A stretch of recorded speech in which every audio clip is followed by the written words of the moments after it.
ಅಗ್ನಿಸಾಕ್ಷಿ ಅನ್ನೋ ಒಂದು ಧಾರಾವಾಹಿಗೆ ನಾನು ಸೆಲೆಕ್ಟ್ ಆಗಿ ಆಮೇಲೆ ನನ್ನನ್ನು ಕ್ಯಾನ್ಸಲ್ ಮಾಡಿಬಿಟ್ರು. ಆ 5% ತುಂಬ ಕಷ್ಟ. ಅದೇ ತುಂಬ ಕಷ್ಟ ಸಿಗೋದು. 95% ಹಾರ್ಡ್ ವರ್ಕ್ ಮಾಡಿನೂ ನಿಮಗೆ 5% ಲಕ್ ಸಿಕ್ಕಿಲ್ಲ ಅಂತಂದರೆ ಮತ್ತೆ ಮನೆಗೆ ಹೋಗಬೇಕು. ಸೊ ಫೈನಲಿ 2013 ಅಗ್ನಿಸಾಕ್ಷಿ ಅನ್ನೋ ಒಂದು ಧಾರಾವಾಹಿಗೆ ನಾನು ಸೆಲೆಕ್ಟ್ ಆಗಿ ಆಮೇಲೆ ನನ್ನನ್ನು ಕ್ಯಾನ್ಸಲ್ ಮಾಡಿಬಿಟ್ರು. ಈಗ ನಾನು ಅದನ್ನೇ ಕೇಳೋಣ ಅಂತಿದ್ದೆ, ಅಗ್ನಿಸಾಕ್ಷಿಗೆ ನೀವು ಹೆಂಗೆ ಎಂಟ್ರಾಗಿದ್ದು ಅನ್ನೋದು ಕೇಳೋಣ ಅಂತಿದ್ದೆ. ಸೆಲೆಕ್ಟ್ ಆಗಿ ಕ್ಯಾನ್ಸಲ್ ಮಾಡಿದ್ರೆ? ಕ್ಯಾನ್ಸಲ್ ಆಯಿತು. ಅಂದರೆ ಅದರಲ್ಲಿ ಇಬ್ಬರು ಹುಡುಗರು ಸೆಲೆಕ್ಟ್ ಆದರು. ಅದರಲ್ಲಿ ಸೆಕೆಂಡ್ ಆಪ್ಷನ್ ನಾನಿದ್ದೆ, ಫಸ್ಟ್ ಆಪ್ಷನ್ ಇನ್ನೊಬ್ಬ ಹುಡುಗ. ನಾನು ಇದೊಂದು ತುಂಬ ಇಂಟರ್ವ್ಯೂಗಳಲ್ಲಿ ಹೇಳಿದ್ದೆ ಕೂಡ. ನನಗೆ ಫೋನ್ ಬಂತು, ಅಂದರೆ ನಾನು ಫೋನ್ ಮಾಡ್ತಾ ಇದ್ದೆ, ಈ ಥರ ಏನಾಯಿತು. ನನ್ನ ಬರ್ತಡೇ ದಿನನೇ November 1, 2013 ನನ್ನ ಬರ್ತಡೇ ದಿನನೇ. ಮಾರನೇ ದಿನ ದೀಪಾವಳಿ ಇತ್ತು, November 2ನೇ ತಾರೀಕಿಗೇನೋ ದೀಪಾವಳಿ ಇತ್ತು.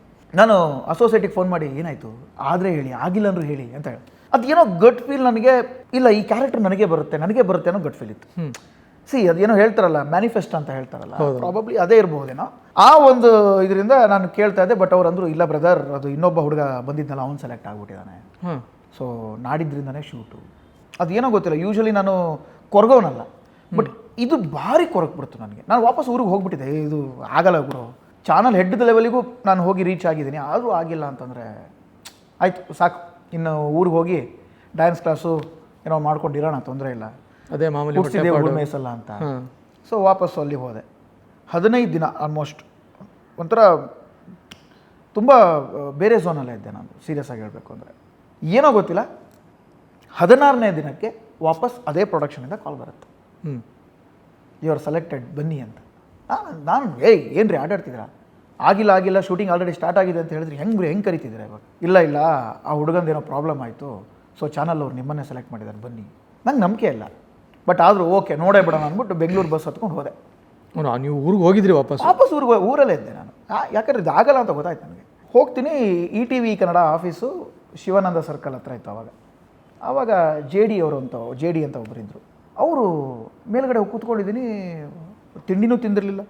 10 ಆಯಿತು, 11 ಆಯಿತು, 12 ಆಯಿತು, 1 ಆಯಿತು. ಒಳಗಡೆ ಹೋದ್ರೆ ಯಾರು ಆಚೆನೇ ಬರ್ತಿಲ್ಲ. ಡೈರೆಕ್ಟರ್ ಕ್ಯಾಮ್ರಾಮನ್ ಇಬ್ಬರು ಕೂತ್ಕೊಳ್ಳಿ ಅಂತ ಹೋಗಿದ್ದಾರೆ ಅಷ್ಟೇ. ಜೆ ಡಿ ಅವರು ಆಚೆ ಬಂದ್ಬಿಟ್ಟು, ರೀ ನೀವು ಅಖಿಲ್ ಕ್ಯಾರೆಕ್ಟರ್ ಮಾಡ್ತಿರೋರು ತಾನೆ, ರಾಜೇಶ್ ತಾನೆ? ಸರ್ ಹೌದು ಸರ್. ಇಲ್ಲಿ ಯಾಕೆ ಕೂತಿದ್ದೀರಾ ಅಂತಂದರು. ನಾನು 1 ನಿಮಿಷ ಮತ್ತೆ ಶಾಕು. ಅವ್ರು ಪಾಸ್ ಕೊಟ್ಟರು. ಅಲ್ಲ ಸರ್, ಅದು ಕನ್ಫರ್ಮ್ ಏನಿಲ್ಲ, ಹೋಗಿ ಪ್ರಾಕ್ಟೀಸ್ ಮಾಡ್ಕೊಳ್ಳಿ, ಡ್ಯಾನ್ಸ್ ಪ್ರಾಕ್ಟೀಸ್ ಮಾಡಿ, ನಿಮ್ಮ ಇಂಟ್ರೊಡಕ್ಷನ್ನು ಡ್ಯಾನ್ಸಿಂದನೇ ಅಂತ ಅಂದ್ಬಿಟ್ರು. ನನಗಲ್ಲೂ ಶಾಕು. ಓಕೆ ಹೋದೆ, ಬಸವೇಶ್ವರ ನಗರದಲ್ಲೆಲ್ಲ ಪ್ರಾಕ್ಟೀಸ್ ಆಯಿತು. ಬಟ್ ನನಗೆ ಇಂಡಸ್ಟ್ರೀಲಿ ನಾನು ಎಲ್ರಿಗೂ ಹೇಳೋದು ಒಂದೇ, ಕನ್ಫರ್ಮ್ ಆಗೋಕ್ಕಿಂತ ಮುಂಚೆ ದಯವಿಟ್ಟು ಯಾರ ಹತ್ರನೂ ಏನೂ ಹೇಳಕ್ಕೆ ಹೋಗ್ಬೇಡಿ. ಕರೆಕ್ಟ್, ಅದು ತುಂಬ ಡೇಂಜರ್. ಅದು ಈಗಿನ ಟೈಮಲ್ಲಂತೂ ಇನ್ನೂ ಡೇಂಜರ್ ಇದೆ. ಯಾಕಂದರೆ ಈಗಂತೂ ಸೋಷಿಯಲ್ ಮೀಡಿಯಾ ಟೈಮು. ಇವಾಗ ಇನ್ನೂ ಕೆಲಸನೇ ಆಗಿರಲ್ಲ, ಅಷ್ಟೊತ್ತಿಗಾಗಲೇ ಅಪ್ಡೇಟ್ಗಳು ಹೋಗಿರ್ತವೆ. ಕರೆಕ್ಟ್. ಸೊ ನನಗೆ ಟೆಲಿಕಾಸ್ಟ್ ಆಗೋ ತನಕ ಯೂಶ್ವಲಿ ನಾನು ಅಮ್ಮನ ಹತ್ರ ಏನೇ ಆದ್ರೂ, ಇವತ್ತು ನಾನು ಆ ಸೀರಿಯಲಲ್ಲಿ ವರ್ಕ್ ಮಾಡಿದೆ, ಈ ಸೀರಿಯಲಲ್ಲಿ ವರ್ಕ್ ಮಾಡಿದೆ, ಸೊ ಈ ರೋಲ್ ಮಾಡಿದೆ, ಆ ರೋಲ್ ಮಾಡಿದೆ ಅಂತ ಹೇಳ್ಕೊಂಬರೋದು. ನಮ್ಮಮ್ಮ ಊರು ತುಂಬ ಹೇಳ್ಕೊಂಬರೋರು. ಅವ್ರಿಗೊಂದು ಆಸೆ, ಮಗ ಈ ಥರ ಬರ್ತಿದ್ದಾರೆ ನೋಡಿ, ಆ ಥರ ಈ ಸಲ ನಾನೇನು ಹೇಳ್ಬಿಟ್ಟೆ, ಅಮ್ಮಂಗೆ ಹೇಳ್ಬಿಟ್ಟೆ. ನಮ್ಮ ದೊಡ್ಡಮ್ಮನಿದ್ರು ಅವಾಗ, ಅಮ್ಮಂಗೆ ದೊಡ್ಡಮ್ಮಂಗೆ ಇಬ್ಬರು. ಹೆಂಗಸ್ರು ಬಾಯಿ ಸ್ವಲ್ಪ ಸುಮ್ಮನಿರಲ್ಲ ಅಂತ ಹೇಳ್ತಾರಲ್ಲ, ಅದಕ್ಕೆ ದಯವಿಟ್ಟು ಟೆಲಿಕಾಸ್ಟ್ ಆಗತ್ತೆ ಅನ್ಕೊಂಡು ಯಾರ ಹತ್ರನೂ ಏನು ಹೇಳಕ್ಕೆ ಹೋಗ್ಬೇಡ. ನಮ್ಮಮ್ಮ ಏನಾಯಿತು ಸೆಲೆಕ್ಟ್ ಆಗಿದೆ ಅಂತಂದಿಲ್ಲ, ಸೆಲೆಕ್ಟ್ ಆಗಿದ್ದೀನಿ, ಬಟ್ ಟೆಲಿಕಾಸ್ಟ್ ಆದಾಗಲೂ ನಾನು ಇರ್ತೀನಲ್ಲೋ ನನಗೆ ಗೊತ್ತಿಲ್ಲ. ಅದಕ್ಕೆ ಒಂದು ಸ್ವಲ್ಪ ದಿನ ಟೆಲಿಕಾಸ್ಟ್ ಆದಮೇಲೆ ಸ್ವಲ್ಪ ದಿನ ಯಾರ ಹತ್ರ ಏನು ಹೇಳಕ್ಕೆ ಹೋಗ್ಬೇಡ. ಇವನ್ ನಮ್ಮ ಕ್ಲೋಸ್ ಸಂಬಂಧಿಕರು, ಫ್ರೆಂಡ್ಸ್ ಹತ್ರ ಯಾರ ಹತ್ರ ಹೇಳಕ್ಕೆ ಹೋಗ್ಬೇಡ. ಅವ್ರಾಗೆ ಕಂಡಿಡಿಲಿ ನೋಡೋಣ ಅಂತ. ಅವಾಗ ನಾನು ಆ್ಯಕ್ಚುಲಿ ಹಿಂಗಿರಲಿಲ್ಲ, ಸ್ವಲ್ಪ ಚೇಂಜಸ್, ತುಂಬ ಚೇಂಜಸ್. ನೀವು ಇವಾಗ ಹೇಳಿದ್ರಿ ಟೆಲಿಕಾಸ್ಟ್ ಆಗೋ ತನಕ ಯಾರಿಗೂ ಹೇಳಕ್ಕೆ ಹೋಗ್ಬೇಡ, ಟೆಲಿಕಾಸ್ಟ್ ಆದಮೇಲೆ ಗೊತ್ತಾಗೋದು ನಾನು ಇದೀನ ಇಲ್ವಾ. ಆ ಥರದ್ದು ಯಾವ್ದಾರು ಎಕ್ಸ್ಪೀರಿಯನ್ಸ್ ಆಗಿತ್ತೆ ಅದಕ್ಕಿಂತ ಮುಂಚೆ?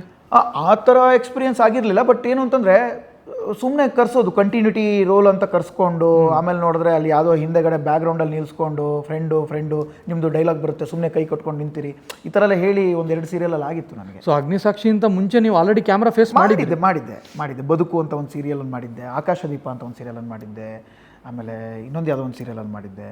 ಆ ಥರ ಮಾಡಿದ್ದೆ, ಯಾಕೆಂದರೆ ಕಾಂಟ್ಯಾಕ್ಟ್ಸ್ ಆಗಲಿ ಅಂತ ಒಂದು ಕಾರಣಕ್ಕೆ. ನಂದು ಅದಲ್ಲ ಗೋಲ್ ಆ್ಯಕ್ಚುಲಿ.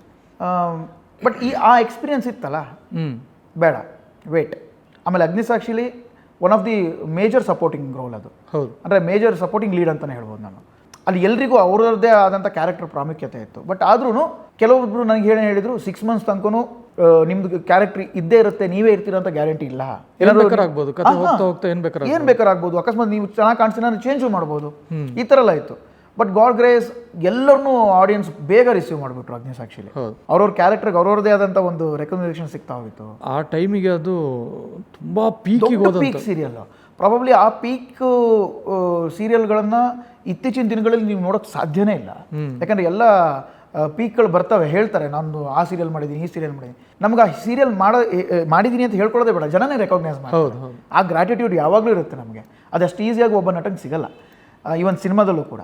ಸೊ ಅಂಥದ್ದೊಂದು ಅವಕಾಶಗಳು ಸಿಕ್ಕಾಗ ಅದನ್ನು ಹೇಗೆ ಉಳಿಸ್ಕೊಂಡು ಬೆಳೆಸ್ಕೊಂಡು ಹೋಗಬೇಕು ಅನ್ನೋದೇ ಒಬ್ಬ ಆ್ಯಕ್ಟರ್ನ ಗುರಿಯಾಗಿರಬೇಕು.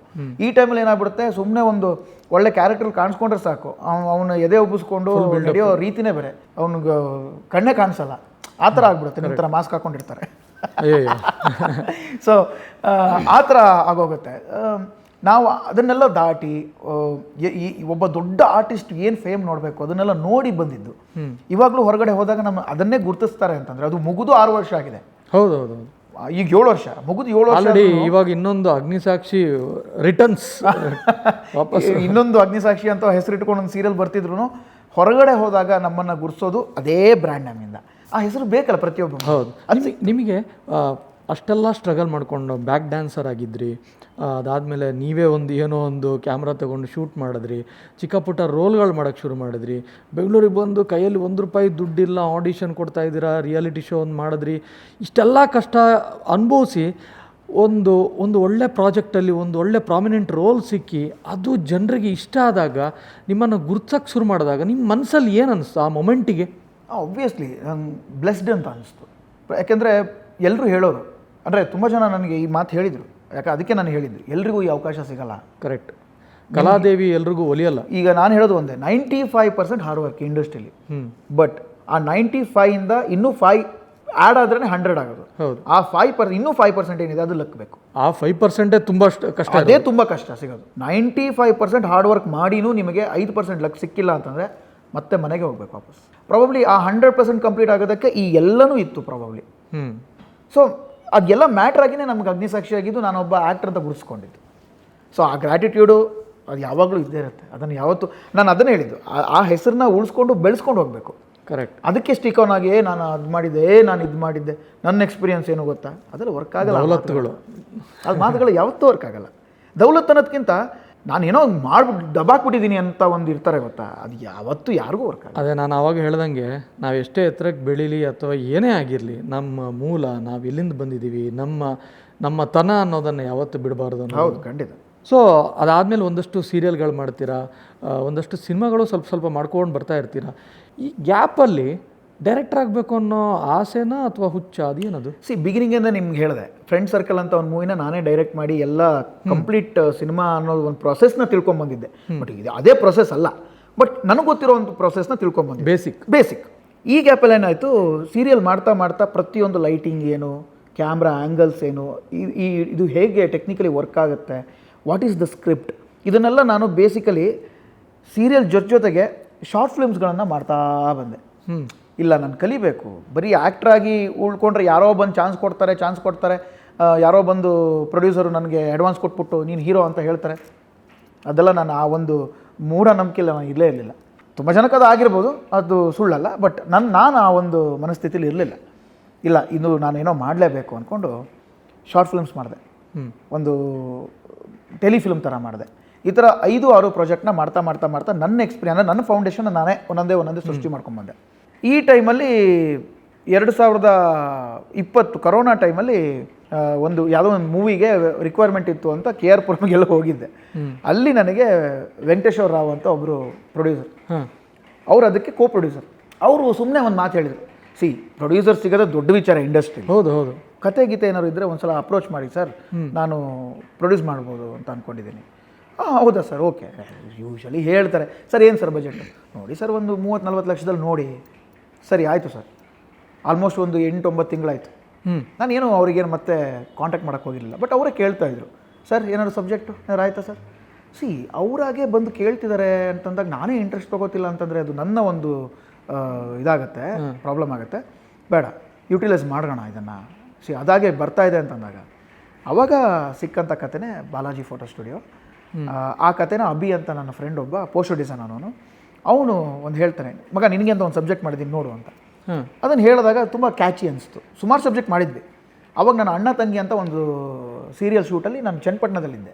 ಬಂದಾಗ ನಾನು ಈ ಥರ ವೆಂಕಿ ಸರಿಗೆ ಹೇಳಿದೆ, ಸರ್ ಈ ಥರ ಒಂದು ಸಬ್ಜೆಕ್ಟ್ ಇದೆ ಸರ್, ಫೋನಲ್ಲಿ ಬೇಡ ಸರ್, ಒಂದು ಕೆಲಸ ಮಾಡೋಣ, ನಾನು ಬೆಂಗಳೂರಿಗೆ ಬರ್ತಾ ಇದ್ದೀನಿ, ಸಿಗಿ ಸರ್. ಸರಿ ಅಂತ ಸಿಕ್ಕಿ ಅವ್ರಿಗೆ ನರೇಟ್ ಮಾಡಿದ್ಮೇಲೆ ಖುಷಿ ಆಗ್ಬಿಟ್ರು. ಸರ್ ತುಂಬ ಚೆನ್ನಾಗಿದೆ ಸರ್, ಎಲ್ಲಿ ಮಾಡೋದು? ಸೊ ಇದು ನಾನು ಹೇಳಿದ್ದೆ, ಉತ್ತರ ಕನ್ನಡ ಭಾಷೆಯಲ್ಲಿ ನಮ್ಮ ಲ್ಯಾಂಗ್ವೇಜಲ್ಲೇ ಮಾಡೋಣ ಅಂತಿದ್ದೀನಿ ಸರ್, ಆ್ಯಂಡ್ ನಮ್ಮ ಕಡೆನೇ ಶೂಟ್ ಮಾಡೋಣ ಅಂತಿದ್ದೀನಿ.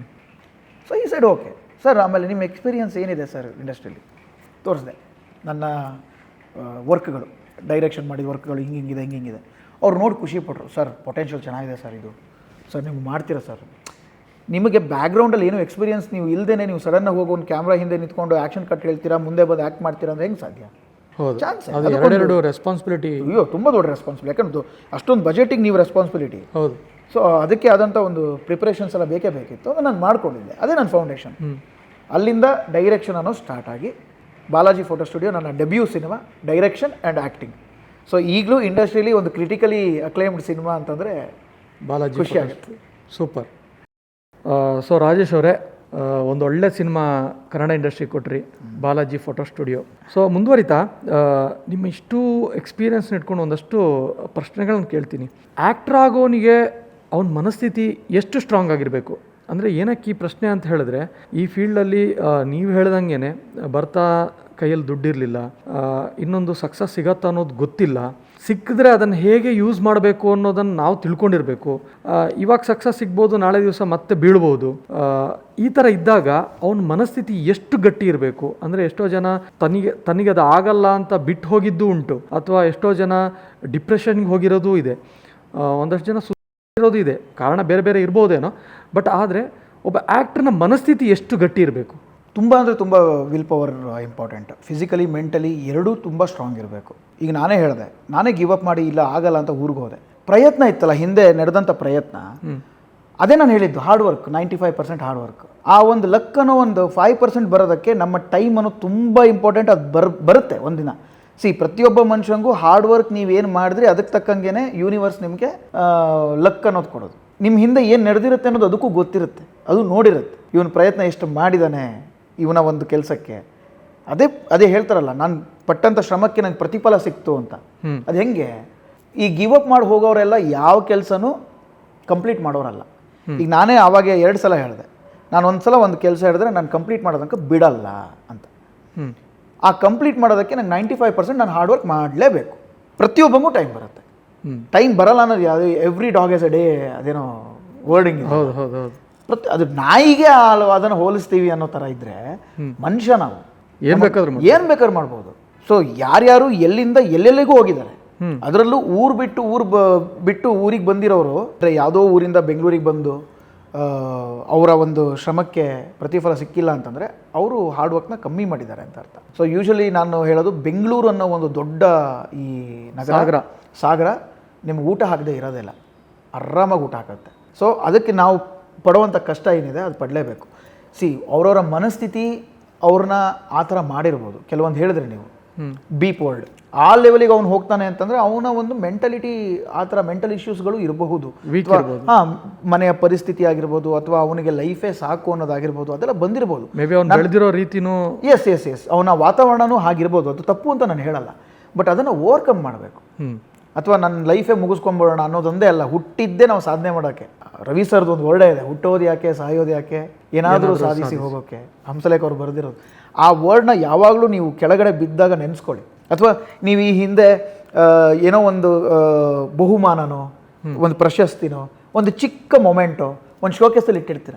ಅದನ್ನ ಒಂದ್ಸಲ ನೋಡಿ ತಿರುಗಿ, ನಾನು ಏನು ಮಾಡಿದ್ದೆ ಅಂತ. ಅದನ್ನೇ ಮಾಡಿರೋಂಗೆ ಇಂಡಸ್ಟ್ರಿ ಅಂತ ಬಂದಾಗ, ಮಾಡು ಗುರು, ನೀನು ಜೂನಿಯರ್ ಆರ್ಟಿಸ್ಟಾಗೆ ಕೆಲಸ ಮಾಡು, ಪ್ರೊಡಕ್ಷನ್ ಬಾಯ್ ಕೆಲಸ ಮಾಡು, ಮ್ಯಾನೇಜರಾಗಿ ಕೆಲಸ ಮಾಡು, ಏನು ಬೇಕಾದ್ರೂ ಮಾಡು.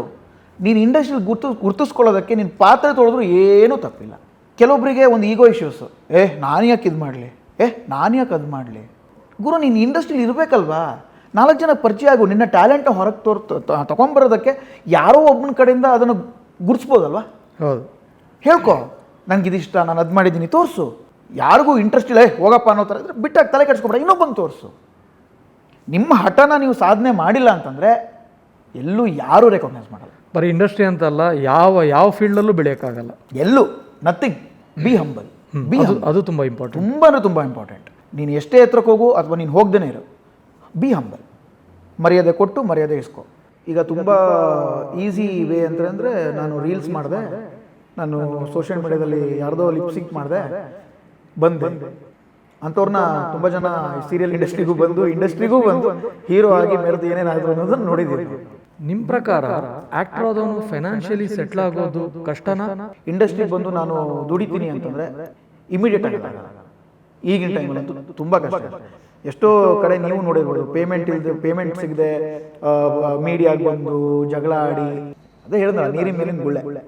ತುಂಬ ಜನ ಈ ಥರ ಹುಟ್ಟುಹಬ್ಬದ ಶುಭಾಶಯಗಳು ಅಂತ ಹೇಳ್ಕೊಂಡು ತುಂಬ ಜನ ಆ ಥರ ವೈರಲ್ ಆದವರೆಲ್ಲ ಇವಾಗ ಅದಕ್ಕೋಸ್ಕರ ಯಾವ ಕೆಲಸನೂ ಮಾಡ್ಬೋದು, ಅದಲ್ಲೇನು ತಪ್ಪಿಲ್ಲ. ಮಾಡ್ರಿ, ಒಳ್ಳೆ ಕೆಲಸ. ಏನು ಕತ್ತಿಂತೀರಾ? ಮೈ ಬಗ್ಸಿ ದುಡಿರಿ, ಯಾವ್ದಾರು ಮಾಡಿ. ರಾಜೇಶ್ ಒಬ್ಬ ಆಕ್ಟರ್, ಹೋಲ್ಸಮ್ ಆಕ್ಟರ್ ಅಂತ ಹೇಳ್ಕೊಳ್ಳೋದಕ್ಕೆ ಒಂದು ವೇದಿಕೆ ಸಿಕ್ಕಿತು ನನಗೆ. ಹಾಯ್ ನಮಸ್ಕಾರ, ನಾನು ರಾಜೇಶ್ ಧ್ರುವ ಮಾತಾಡ್ತಾ ಇದ್ದೀನಿ. ಇವತ್ತು ನಾನಿದ್ದೀನಿ ಮಾಸ್ಕ್ ಮ್ಯಾನ್ ಶೋ ಅಲ್ಲಿ. ಮಾಸ್ಕ್ ಮ್ಯಾನ್ ಶೋ ಅಂತ ಬಂದಾಗ ಒಂಥರ ಹೊಸ ಥರ ಕಾನ್ಸೆಪ್ಟ್ ಅಲ್ಲ ಇದು, ಯಾರು ಮಾಡದೇ ಇರೋ ಶೋ. ಈ ಥರ ಮಾಸ್ಕ್ ಮ್ಯಾನ್ ಒಬ್ಬರು ನನಗೆ ಕರೀತಿದ್ದಾರೆ ಅಂತಂದಾಗ ಒಂಥರ ಭಯ ಆಯಿತು, ಏನಪ್ಪ ಇದು ಹಿಂಗಿರುತ್ತಾ ಶೋ, ಹೆಂಗಿರುತ್ತೆ ಅಂತ.